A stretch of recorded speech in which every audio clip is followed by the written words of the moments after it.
You are such a strong lady. ಆ ದೇವರು ಆ ಟೈಮಲ್ಲಿ ಆ ಶಕ್ತಿ ಕೊಟ್ಬಿಡ್ತಾನೆ.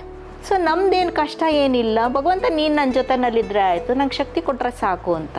ನಾವೆಲ್ಲರೂ ಹೇಳ್ತೀವಿ ಹೊಟ್ಟೆಲಿದ್ದಾಗ ಇಂಡಸ್ಟ್ರಿ ನೋಡ್ಕೊಂಡು ಬೆಳೆದು, ಇದು ಸಿನಿಮಾದವ್ರ ಮಕ್ಳುಗಳು ಕೆಲವರು ಅಂತೀವಿ ನಾವು, ಟಿ ವಿ ಸಿನಿಮಾದವ್ರ ಮಕ್ಕಳು ಹೊಟ್ಟೆಲಿದ್ದಾಗ ಸಿನಿಮಾ ಇಂಡಸ್ಟ್ರಿ ನೋಡಿದ್ವಿ, ಹೊಟ್ಟೆಲ್ಲೇ ನಾವು ಇಡ್ಲಿ ವಡೆ ತಿಂದಿದ್ವಿ ಅಂತ. ಆದರೆ ಈ ಮಗು ಲಿಟರಲಿ ಫಿಲ್ಮ್ಸ್ ಸೀರಿಯಲ್ ಸೆಟ್ಟಲ್ಲಿ ಬೆಳೆದಿದ್ದಾರೆ. ಹೌದು, ವಿಧವೆ ಹೊಟ್ಟೆ ಎಷ್ಟು ದೊಡ್ಡದು ಇಟ್ಕೊಂಡು. ಸೊ ಆದ್ದರಿಂದ ಏನು ಮಾಡ್ತಿದ್ದೆ, ಆ ಸೆರಗನ್ನ ಹಿಂಗೆ ಮಾಡಿ ಇಟ್ಕೊತಾ ಇದ್ದೆ, ಕವರ್ ಮಾಡ್ಕೊತಿದ್ದೆ ಹೊಟ್ಟೆನ. ಚಿಕ್ಕ ಮಗು 3 ತಿಂಗಳು 4 ತಿಂಗಳು ಏನೋ, ನಾನು ಶಾರ್ಟ್ಗೆ ಹೋಗಬೇಕು ಅನ್ನೋ ಟೈಮಲ್ಲಿ ಇಲ್ಲಿ ಕರೆಕ್ಟಾಗಿ ಅಳೋದು. ಅಯ್ಯೋ ಪಾಪ. ಆ ಹಿಮ ಎಲ್ಲ ಬಿದ್ದು ನನಗೂ ಮಗುಗೂ ಕೆಮ್ಮು ಥಂಡಿ ಎಲ್ಲ ಆಗಿ ಜ್ವರ ಬಂದು ಯಾಕಾದರೂ ಹೋದ್ನೋ ಅಪ್ಪ ಅಂದ್ಕೊಂಡು ಇದು ಮಾಡಿದೆ.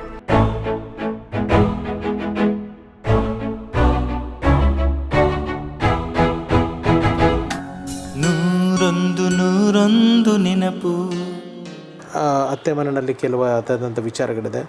ಅಕ್ಕಂದ್ರ ಮನೆಗೆ ಹೋಗಿ ಅಲ್ಲೂ ಕೆಲವು ಯಾರ್ದೋ ಅಕ್ಕಂದ್ರ ಮನೆಗೆ 1 ವಾರನೋ 10 ದಿವಸನೋ ಹೋಗಿದ್ದಾರೆ, ಅಲ್ಲೂ ಸೆಟ್ ಆಗಲಿಲ್ಲ ಅವ್ರಿಗೆ. ಅವರೇ ಬಂದು, ಇದು ನಾನು ಕೇಳಿರೋದು ಪ್ರಥಮ. ಸಾಕಷ್ಟು ಜನ ಹೆಣ್ಮಕ್ಳ ಜೀವನದಲ್ಲಿ ನಡೆದಿರುತ್ತೆ ಇದು, ನಾನು ಇಲ್ಲೇ ಇದೆಲ್ಲ, ಬಟ್ ನಾನು ಕೇಳಿರೋದು ಪ್ರಥಮ. ನಿಮ್ಮ ಬಾಣಂತನ ನೀವೇ ಮಾಡ್ಕೊಂಡಿದ್ದೀರ. ಹೌದು, ಹ್ಯಾಟ್ಸ್ ಆಫ್ ನಿಮಗೆ, ಹ್ಯಾಟ್ಸ್ ಆಫ್ ನಿಮಗೆ. ನನಗೆ ನಿಜ ಹೇಳ್ತೀನಿ, ನನಗೂ 2 ಹೆಣ್ಮಕ್ಳಿದ್ದಾರೆ. ನನ್ನ ಮಕ್ಕಳು ನಿಮ್ಮ ಥರ ಸ್ಟ್ರಾಂಗ್ ಆಗಬೇಕು. You are such a strong lady. ಆ ದೇವರು ಆ ಟೈಮಲ್ಲಿ ಆ ಶಕ್ತಿ ಕೊಟ್ಬಿಡ್ತಾನೆ. ನಾನು ಕೃಷ್ಣನ ಭಕ್ತಳು.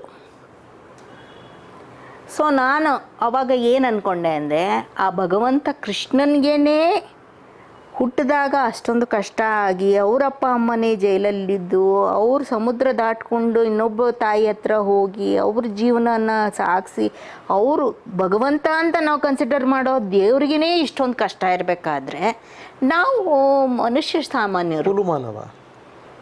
ಸೊ ನಮ್ದೇನು ಕಷ್ಟ ಏನಿಲ್ಲ, ಭಗವಂತ ನೀನು ನನ್ನ ಜೊತೆನಲ್ಲಿದ್ದರೆ ಆಯಿತು, ನಂಗೆ ಶಕ್ತಿ ಕೊಟ್ಟರೆ ಸಾಕು ಅಂತ.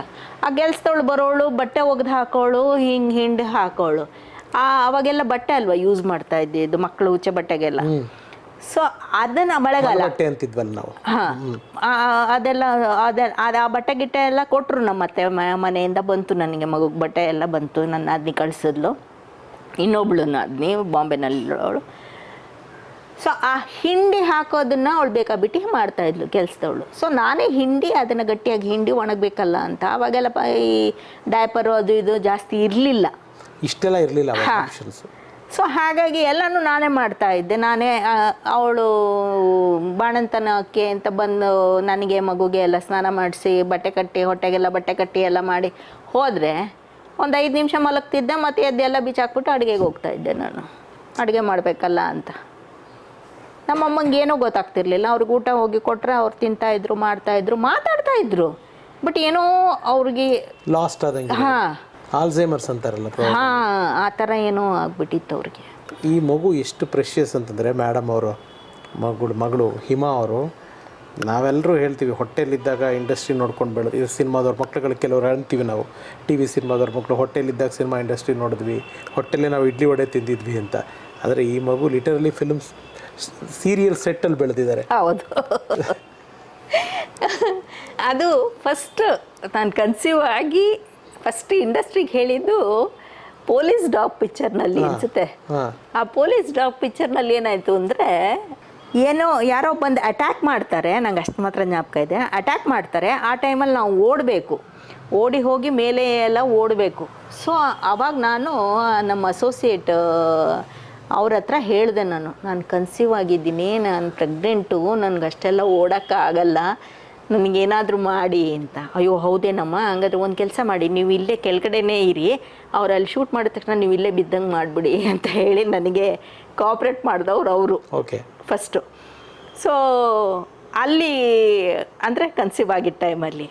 ಆಮೇಲೆ ಡೆಲಿವರಿ ಆಗಿ ಇದಾದಮೇಲೆ ಯೂಶ್ವಲಿ ಎಲ್ಲ ಹೇಳೋದೇನು 3 ತಿಂಗಳಾದ್ಮೇಲೆ ಕೆಲ್ಸಕ್ಕೆ ಹೋಗ್ತೀವಿ ಅಂತ ತಾನೆ.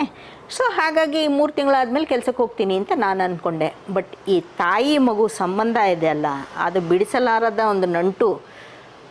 ಆ ಮಗುನ ಬಿಟ್ಟು ಹೋಗೋಕ್ಕಂತ ನಿಜವಾಗ್ಲೂ ಕಣ್ಣಲ್ಲಿ ನೀರೇ ಬರೋದು.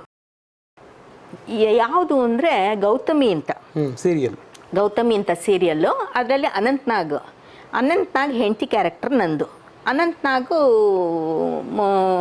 ಆ ಸಂದರ್ಭದಲ್ಲೆಲ್ಲ ಜಾಸ್ತಿ ಅವರು ಶೂಟಿಂಗಿಗೆ ಬರ್ತಾ ಇರಲಿಲ್ಲ. ಅವ್ರದ್ದೇನೋ ಕಾರಣಗಳಿಂದ ಪರ್ಸನಲ್ ರೀಸನ್ನಿಂದ ಅವರು ಸರಿಯಾಗಿ ಬರ್ತಾ ಇರಲಿಲ್ಲ.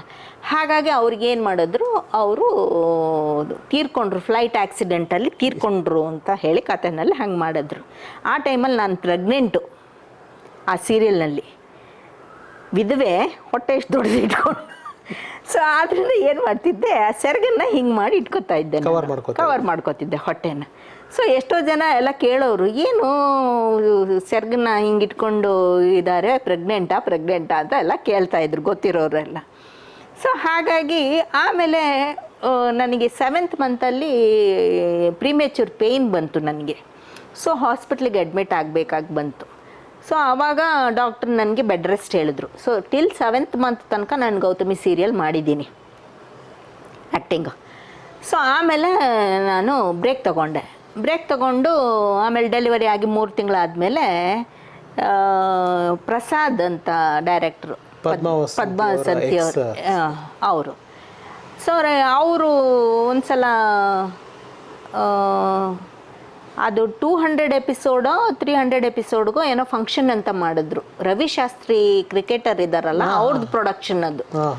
ಸರಿ, ಶ್ರೀಕಾಂತ್, ಐ ಮೀನ್ ಸಾರಿ ಶ್ರೀಕಾಂತ್ ಅವ್ರದ್ದು ಇದು ಪ್ರೊಡಕ್ಷನ್. ಸೊ 200ನೇ ಎಪಿಸೋಡ್ಗೆ ಫಂಕ್ಷನ್ ಮಾಡಿದ್ರು. ಅವಾಗ ನನಗೆ ಕರೆದ್ರು. 3 ತಿಂಗಳು ಆಗಿತ್ತು ನನಗೆ. ಅದು 3 ತಿಂಗಳು ಮನೆಯಲ್ಲೇ ಇದ್ದು ಹುಚ್ಚಿಡ್ದಂಗೆ ಆಗ್ಬಿಟ್ಟಿತ್ತು. ಇಲ್ಲಾಂದ್ರೆ ಅದು ಜಾಸ್ತಿ ಆಚೆ ಓಡಾಡ್ಕೊಂಡಿದ್ದವ್ರಿಗೆ ಒಂದೇ ಕಡೆ ಇರಬೇಕು, ಅದೇ ಮಾಡಬೇಕು ಅಂದರೆ ಒಂಥರ ಹಿಂಸೆ ಥರ ಆಗುತ್ತೆ. ಸೊ ಹೆಂಗೋ ಒಂದು ಆಯ್ತಲ್ಲ, 3 ತಿಂಗಳು ಹೋಗೋಣ ಅಂತ ಹೇಳ್ಬಿಟ್ಟು, ಸರಿ ನಾ ಬರ್ತೀನಿ ಅಂತ ಅಂದ್ಬಿಟ್ಟೆ. ಸರಿ ನೀವು ಬರ್ತೀರಾ ಅಂದರೆ ನನಗೆ ಇದರಲ್ಲಿ ಕಥೆನಲ್ಲಿ ಕಾಶಿಗೆ ಕಳಿಸಿದ್ರು, ಟ್ರ್ಯಾಕು ಕಾಶಿಗೆ ಕಳಿಸಿದ್ರು, ತೀರ್ಥಯಾತ್ರೆಗೆ ಕಳಿಸಿದ್ರು. ಸರಿ ತೀರ್ಥಯಾತ್ರೆ ಮುಗಿಸ್ಕೊಂಡು ಬರ್ತೀನಿ ನಾನು ಅಂತ ಹೇಳ್ಬಿಟ್ಟು ಮತ್ತೆ ಕತೆ ಕಂಟಿನ್ಯೂ ಮಾಡಿದ್ರು. ಸರಿ ಬಂದೆ, ಮಾಡ್ತಾ ಇದ್ದೀನಿ. ಆ ಟೈಮಲ್ಲಿ ಏನು ಮಾಡೋದು, ಈ ಮಗುನ ಎಲ್ಲಿ ಬಿಡೋದು ಅಂತ ಹೇಳ್ಬಿಟ್ಟು, ಚಿಕ್ಕ ಮಗು 3 ತಿಂಗಳು 4 ತಿಂಗಳು ಏನೋ, ಏನು ಮಾಡೋದು ಅಂತ ಹೇಳ್ಬಿಟ್ಟು ಕೊನೆಗೆ ಅದನ್ನು ಎತ್ಕೊಂಡು ಶೂಟಿಂಗಿಗೆ ಹೋಗ್ತಾ ಇದ್ದೆ. ಶೂಟಿಂಗಿಗೆ ಹೋಗಿ ಅಲ್ಲೇ ಬೆಡ್ ಮೇಲೆ ರೂಮ್ ಮನೆದೆಲ್ಲ ಇರುತ್ತಲ್ಲ, ಸೊ ಅಲ್ಲೇ ಬೆಡ್ ಮೇಲೆಲ್ಲ ಮಲಗಿಸ್ಕೊಂಡು ಇದು ಮಾಡ್ತಾಯಿದ್ದೆ. ನಾನು ಶಾರ್ಟ್ಗೆ ಹೋಗಬೇಕು ಅನ್ನೋ ಟೈಮಲ್ಲಿ ಇಲ್ಲಿ ಕರೆಕ್ಟಾಗಿ ಅಳೋದು. ಅಯ್ಯೋ ಪಾಪ. ನನಗೆ ಭಗವಂತ ಏನಪ್ಪ ಮಾಡೋದು ಅಂತ ಹೇಳಿಬಿಟ್ಟು ಅಭಿನಯ, ಪದ್ಮಾವಸಂತಿ, ಇನ್ನೊಬ್ರು ಯಾರೋ ಇದ್ದರು. ಸೊ ಹೀಗೆ ಯಾರ್ಯಾರೋ ಎಲ್ಲ ಅದನ್ನು ಸಮಾಧಾನ ಮಾಡಿ ಇದು ಮಾಡಿ, ಆಮೇಲೆ ಮತ್ತೆ ಅದಕ್ಕೆ ಎಲ್ಲ ಹಾಲ್ಗಿಲ್ ಕುಡಿಸಿ ಮಾಡಿಸಿ ಮಲಗಿಸಿ ಮತ್ತೆ ಹೋಗೋದು ಶಾರ್ಟ್ಗೆ. ಹೀಗೆ ಎಲ್ಲರ ಜೊತೆ ಬೆಳೀತು ಮಗು. ಆಮೇಲಂತೂ ಹೆಳವನಕಟ್ಟೆ ಗಿರಿಯಮ್ಮ ಅಂತ ಮಾಡುವಾಗ ಅವಳು, ಆ ಚಿಕ್ಕ ಹುಡುಗಿ ಹೆಸರು ಸ್ನೇಹನ ಅಲ್ಲ, ಅವಳ ಜೊತೆ ಎಲ್ಲ ಆಟ ಮಾಡಿಕೊಂಡು ಹೀಗೆ ಎಲ್ಲ ಹೆಚ್ಚು ಕಮ್ಮಿ. ಆಮೇಲೆ ಗುಪ್ತಗಾಮಿನಿ ಮಾಡಿದೆ ನಾನು. ಗುಪ್ತಗಾಮಿನಿ ಟೈಮಲ್ಲಿ ಆ್ಯಕ್ಚುಲಿ ಅದೇ ಆಗಿದ್ದು. ಸೊ ಅಲ್ಲಿ ನನಗೆ ಫಸ್ಟ್ ಅವ್ರು ಕರೆದಾಗ ನಾನು ಪ್ರೆಗ್ನೆಂಟು, ನನಗೀಗ ಆಗಲ್ಲ ಅಂತ ಹೇಳಿದೆ. ಆಮೇಲೆ 3-4 ತಿಂಗಳು ಇದು ಮಾಡ್ತಾ ಇರಬೇಕಾದ್ರೇ ಅದಕ್ಕೂ ಕರೆದ್ರು. ಸೊ ಆ ಟೈಮಲ್ಲಿನೂ ನಾನೇನು ಮಾಡಿದೆ, ಪೆದ್ದಿ ಥರ ಆ ಮಗುನ ಎತ್ಕೊಂಡು ಶೂಟಿಂಗ್ ಹೋಗಿದ್ದೀನಿ. ಅದು ಔಟ್ಡೋರ್ ಶೂಟಿಂಗು. ಅಲ್ಲಿ ಫೈರ್ ಕ್ಯಾಂಪ್ ಎಲ್ಲ ಹಾಕಿ ಹೊರಗಡೆ ಇದು ಪವಿತ್ರ ಲೋಕೇಶು ಮತ್ತು ಅಶೋಕ್ ಅವ್ರದ್ದು 25th ವೆಡ್ಡಿಂಗ್ ಆ್ಯನಿವರ್ಸರಿ ಅಂತ. ಅವಳಿಗೆ ಅವಾಗ 25 ವರ್ಷ, ಸೀರಿಯಲಲ್ಲಿ ಅವಳದು 25ನೇ ವರ್ಷದ್ದು ವೆಡ್ಡಿಂಗ್ ಆ್ಯನಿವರ್ಸರಿ ಅಂತ. ಸರಿ ನಾನು ಮಗುನ ಇಟ್ಕೊಂಡು ಹೊರಗಡೆ ಕೂತಿದ್ದೀನಿ. ಅಲ್ಲ ಬೆಂಕಿ ಹತ್ರ ಬಿಸಿ ಬೆಚ್ಚಗಿರುತ್ತೆ ಅಂತ.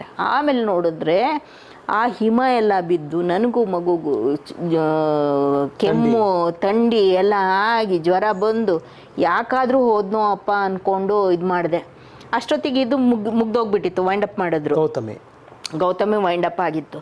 ಸರಿ ಈ ಮಗುನ ಇಟ್ಕೊಂಡು ಶೂಟಿಂಗೆಲ್ಲ ಹೋಗಿ ನಾನು ಮಾಡೋದು ಭಾಳ ಕಷ್ಟ ಇದೆ, ದೇವರೇ ನನಗೊಂದು ಸ್ವಲ್ಪ ದಿವಸ ಟೈಮ್ ಕೊಡು, ಒಂದಷ್ಟು ದಿವಸ ಒಂದು ವರ್ಷ ಆಗೋ ತನಕ ನನಗೆ ಯಾವುದು ಸೀರಿಯಲ್ ಬರೋದು ಬೇಡ ಅಂತ ಬೇಡ್ಕೊಂಡೆ. ನಮ್ಮ ಕೃಷ್ಣನ್ ಕೇಳ್ಕೊಂಡೆ. ಅದು ಹಾಗೆ ಆಯಿತು. ಇದಕ್ಕೆ ಗುಪ್ತಗಾಮಿನಿಗೆ ಡೇಟೇ ಸಿಗಲಿಲ್ಲ. ಪೋಸ್ಟ್ಪೋನ್ ಆಗಿ ಹೆಚ್ಚು ಕಮ್ಮಿ ಇವಳಿಗೆ 1 ವರ್ಷ ಆಗೋ ಟೈಮ್ಗೆ ಡೇಟ್ ಕೊಟ್ಟರು. ಕೊಟ್ಟ ನೋಡಿ, ನಿಮ್ಮ ಕೃಷ್ಣ ಕೊಟ್ಟ ನೋಡಿ ಅದು. ಆಮೇಲೆ ಗುಪ್ತಗಾಮಿನಿ ಹೆಚ್ಚು ಕಮ್ಮಿ 5 ವರ್ಷ ಮಾಡಿದ್ದೆ. ಅದ್ರ ಜೊತೆನಲ್ಲಿ ಕಾದಂಬರಿ ಅಂತ ಒಂದು ಸೀರಿಯಲ್ ಬಂತು.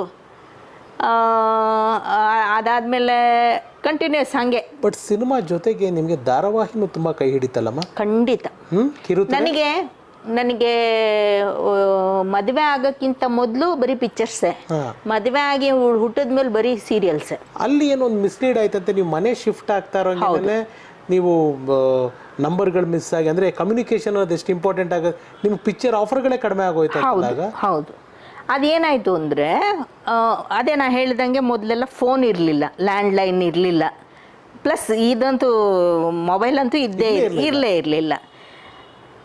ಸೊ ನಾವು ಅಲ್ಲಿ ಮನೆ ಖಾಲಿ ಮಾಡುವಾಗ ನಮ್ಮ ತಪ್ಪು ಏನು ಅಂದರೆ, ನಾವು ಮನೆ ಖಾಲಿ ಮಾಡ್ತೀವಿ, ಕೀ ತಗೊಳ್ಳಿ ಅಂತ ಓನರ್ ಕೀ ಕೊಟ್ಕೊಂಡು ಬಂದ್ವಿ ಹೊರತಾಗಿ ನಾವು ಇಂಥ ಜಾಗಕ್ಕೆ ಹೋಗ್ತಾ ಇದ್ದೀವಿ ಅಂತ ಅಡ್ರೆಸ್ ಕೊಡೋದಾಗಲಿ, ಈ ಥರ ಯಾರಾದರೂ ಬಂದು ಕೇಳಿದ್ರೆ ಹೇಳಿ ಅಂತ ಆಗಲಿ ಏನೂ ಹೇಳಿಲ್ಲ. ತಲೆನಲ್ಲಿ ಬುದ್ಧಿನೇ ಇಲ್ಲ. ಯಾಕೆ ಯಾರು ಬರ್ತಾ ಇಲ್ಲ, ಯಾಕೆ ಯಾರು ಕರಿತಾ ಇಲ್ಲ ಏನು ಅಂತ ನೋಡಿದ್ರೆ, ಆಮೇಲೆ ಯಾವಾಗಲೂ ಜ್ಞಾನೋದಯ ಆಗೋಷ್ಟೊತ್ತಿಗೆ ಇಟ್ಸ್ ಟೂ ಲೇಟ್. ಆವಾಗೆಲ್ಲ ಏನು ಅಂದರೆ, ಈ ನಮ್ಮ ಪ್ರೊಡಕ್ಷನ್ ಡ್ರೈವರ್ಸ್ ಇರ್ತಾರಲ್ಲ, ಅವ್ರುಗಳಿಗೆ ಮನೆ ಗೊತ್ತಾಗ್ತಿತ್ತು. ಮನೆ ಒಳಗಡೆ ಮೇಲ್ಗಡೆ ಬಂದು ಕರೆದು ಬಾಗಿಲು ಹೊಡೆದು ಕರ್ಕೊಂಡು ಹೋಗೋರು. ಸೊ ಹಾಗಾಗಿ ನಮಗೆ ಸಿಕ್ಕಾಪಟ್ಟೆ ಪಿಕ್ಚರ್ಸ್ಗಳು ಬರ್ತಾಯಿತ್ತು. ಯಾಕಂದರೆ ಅದೇ ಡ್ರೈವರ್ಸ್ ಇರೋದ್ರಿಂದ, ಸೇಮ್ ಟೀಮ್ ಇರೋದ್ರಿಂದ ಸೇಮ್ ಡ್ರೈವರ್ಸ್ ಇರೋದ್ರಿಂದ ಸೊ ಅವ್ರು ಬಂದು ಕರ್ಕೊಂಡು ಹೋಗ್ತಾಯಿದ್ರು, ಮಾಡ್ತಾಯಿದ್ರು. ಕೊನೆಗೆ ಅಲ್ಲಿ ಬಂದು ನೋಡಿದಾಗ ಅಲ್ಲಿ ಮನೆಯಲ್ಲಿ ನಾವಿಲ್ಲ. ಅದಕ್ಕೋಸ್ಕರ ಅಲ್ಲೊಂದು ಪಿಕ್ಚರ್ ಮಾಡಿದ್ದಾರೆ, ಶ್ರುತಿದು ಮತ್ತು ಶಶಿಕುಮಾರ್ದೇನೋ ಒಂದು ಪಿಕ್ಚರು ನಮ್ಮ ಮನೆಯಲ್ಲಿ, ನಾನು ಇದ್ದಿದ್ದ ಮನೆಯಲ್ಲಿ ಮತ್ತು ಪಕ್ಕದ ಮನೆಯದು ಒಂದು ಪಿಕ್ಚರ್ನಲ್ಲಿ ಶೂಟ್ ಮಾಡಿದ್ದಾರೆ. ಆ ಮನೆನ ನನ್ನನ್ನು ಕೇಳಿದ್ದಾರೆ ಅನಿಸುತ್ತೆ, ಇಲ್ಲ ಅಂದಿದ್ದಾರೆ. ಆ ಮನೆ ಚೆನ್ನಾಗಿದೆ ಅಂತ ಹೇಳ್ಬಿಟ್ಟು ಶೂಟ್ ಮಾಡಿದ್ದಾರೆ. ಬಟ್ ನನಗೆ ಅಂದರೆ ಒಂದು, ನೀವು ತುಂಬ ನನಗೆ ಮೆಮೊರಿ ಏನಂದರೆ, ನಾನಿರೋದು ಕುಮಾರ ಪಾರ್ಕ್ ಅಲ್ಲಮ್ಮ, ಬೆಂಗಳೂರು BDA ಹತ್ರ. ನೀವು ಅಲ್ಲಿ ಜೆರಾಕ್ಸ್ ಅಂಗಡಿಗೆ ಬರ್ತಾ ಇದ್ರಿ. ಹೌದು. ನಾವು ಸುಮ್ಮನೆ ಬರೋದಲ್ಲಿ ನಿಮ್ಮನ್ನ ನೋಡಕ್ಕೆ ನಮ್ಗೆ ಸಿನಿಮಾ ಕ್ರೇಜು. ನಿಮ್ಮನ್ನ ನೋಡುವ ಜ್ಯೋತಿ ಅವರಲ್ವಾ, ನೀವೊಂಥರ ಏನೋ ಮಾತಾಡ್ತಾರೆ, ಸೀರಿಯಸ್ ಆಗಿರ್ತಾ ಇದ್ರಿ. ನಮಗೆ ಮಾತಾಡ್ಸಕ್ಕೂ ಭಯ ಇರೋದು ಅವಾಗ. ಒಂದು ದೂರದಲ್ಲಿ ಅಲ್ಲೇ ಅದ್ರ ಎದುರು ಮುಂದೆ ಸ್ಕೂಲ್, ನಮ್ದು KCS ಸ್ಕೂಲ್ ಇತ್ತು, ನಮ್ಮ ಸ್ಕೂಲ್ ಅದೇನೇನೆ. ಅಲ್ಲಿ ಸ್ಕೂಲಿಂದ ಬರೋದು, ನಮ್ಗೆ ಸಿನಿಮಾ ಹುಚ್ಚನ್ನು ನಿಮ್ಮನ್ನ ನೋಡೋದು, ದೂರದಿಂದ ಹೋಗೋದು. ಸೊ ಆ ಜೆರಾಕ್ಸ್ ಅಂಗಡಿ ಏನು, ಯಾವುದದು, ಅಲ್ಲಿಗೆ ಏನು ಕೆಲಸ ನಿಮ್ದೇನದು ಅಥವಾ ಏನದು? 8 ಮೈನ್ ಬಸವೇಶ್ವರ ನಗರ 8 ಮೈನಲ್ಲಿ ಅವಾಗ ಯಾವುದು ಪಾರ್ಲರ್ಸ್ ಇರಲಿಲ್ಲ. ನಂದೇ ಜ್ಯೋತಿಸ್ ಬ್ಯೂಟಿ ಪಾರ್ಲರ್ ಅಂತಲೇ ಇಟ್ಟಿದ್ದೆ ನಾನು. ಸೊ ಹಾಗಾಗಿ ಒಳ್ಳೆ ಬಿಸ್ನೆಸ್ ಇತ್ತು. 14 ವರ್ಷ ಮಾಡಿದೆ. ಈ ಮಗು ಹುಟ್ಟಿದ ಮೇಲೆ ಏನಾಯಿತು ಅಂದರೆ,